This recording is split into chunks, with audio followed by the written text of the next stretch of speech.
राजस्थान के deputy CM और कांग्रेस के वरिष्ठ नेता सचिन पायलट ने वाराणसी में मीडिया से बातचीत के दौरान बीजेपी पर जमकर हमला बोला।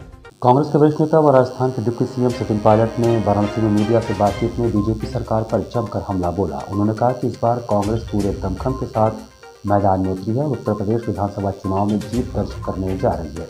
इस दौरान मीडिया से बातचीत में जहां तौकीर रजा के सवाल से सचिन पायलट बचते हुए दिखाई दिए, तो वहीं उन्होंने बीजेपी पर हमला बोलते हुए कहा कि बीजेपी पर विश्वास करने वाला समाज का हर तबका परेशान है। उन्होंने कहा कि बीजेपी झूठे वादे कर देश और प्रदेश की से सत्ता में आई है। बीजेपी ने महंगाई भ्रष्टाचार खत्म करने की बात कही थी, लेकिन पिछले 5 साल में उत्तर प्रदेश की दुर्दशा हो गई है। यहाँ पर लोग महंगाई, बेरोजगारी, भ्रष्टाचार से त्रस्त हो चुके हैं। बीजेपी सरकार ने किसी की पीड़ा नहीं सुनी और न ही किसी वर्ग को राहत देने का काम किया है। इतना ही नहीं, सरकार ने किसानों के मुंह से निवाला तक छीनने का काम किया है और किसानों के लिए दिल बिछाया और उन्हें जेलों में भेजने का काम भी किया है। बीजेपी सरकार द्वारा कृषि कानून को वापस ले जाने के मामले पर सचिन पायलट ने कहा कि बीजेपी काले कानून वापस लेने का कारण अब तक नहीं बता पा रही है। यूपी में खाद से लेकर यूरिया तक सब कुछ महंगा हो गया है। उन्होंने कहा कि नोटबंदी के बाद काला धन और फैला है। उन्होंने कहा कि बीजेपी ने सार्वजनिक संपत्ति को बेचने का काम किया है। कोरोना काल में झूठे आंकड़े जारी करने का काम कर रही है। प्रियंका गांधी ने महिलाओं के लिए काम किया और इस बार हम लोग इसलिए लड़की हूँ लड़ सकती हूँ के नारे के साथ मैदान में हैं। सपा और बसपा पर तंज कसते हुए उन्होंने कहा कि विपक्ष के नाते उन्होंने कभी भी सक्रिय भूमिका नहीं निभाई है।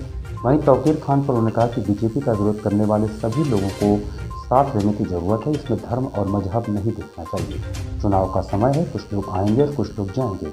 बीजेपी के मंत्री और विधायक देखने वह पार्टी छोड़कर भाग गए हैं। मैं जानता हूँ कि जो विकल्प है, बसपा को जनता देख चुकी है, सपा को देख चुकी है और भाजपा को तो भुगत ही रही है। और हम लोगों ने एक ब्लूप्रिंट तैयार किया है कि उत्तर प्रदेश में हम आगे क्या चाहते हैं, किसानों के लिए हम लोग क्या करना चाहते हैं, महिलाओं के लिए क्या करना चाहते हैं। तो एक बेटर वायबल ऑप्शन बनकर कांग्रेस पार्टी बढ़ रही है।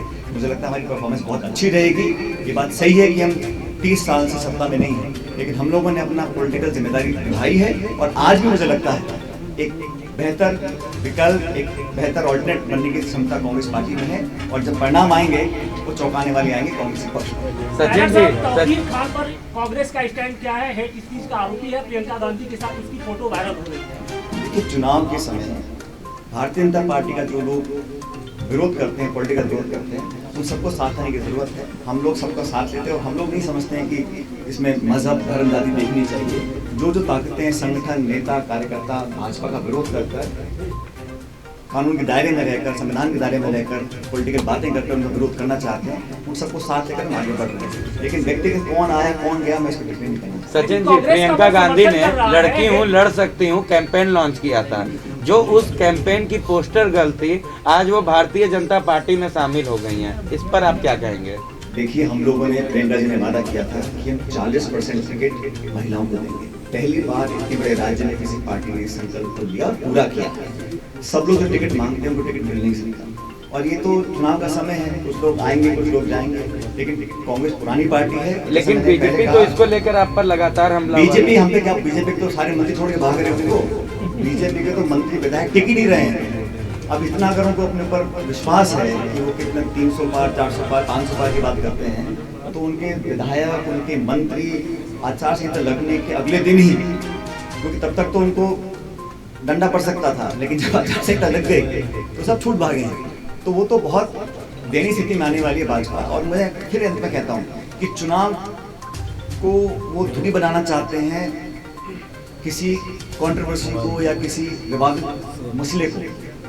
वो नौजवान के लिए कितनी भर्तियाँ आपने रद्द कर दी हैं, कितने लोगों को आपने परेशान किया है। लॉ एंड ऑर्डर का क्या हाल है, यहाँ बुलडोजर चल रहे हैं, यहाँ एनकाउंटर हो रहे हैं, यहाँ कोई सुनने वाला किसी की नहीं है। लेकिन वो ले दे के फिर मजहब की, धर्म की, जाति की, बिरादरी की, मंदिर की, मस्जिद की बात करते हैं। तो जो ट्रैक रिकॉर्ड है 5 साल का, उसमें किसी को वादा किया था पूरा नहीं किया। भारतीय जनता पार्टी का तो जानते हैं।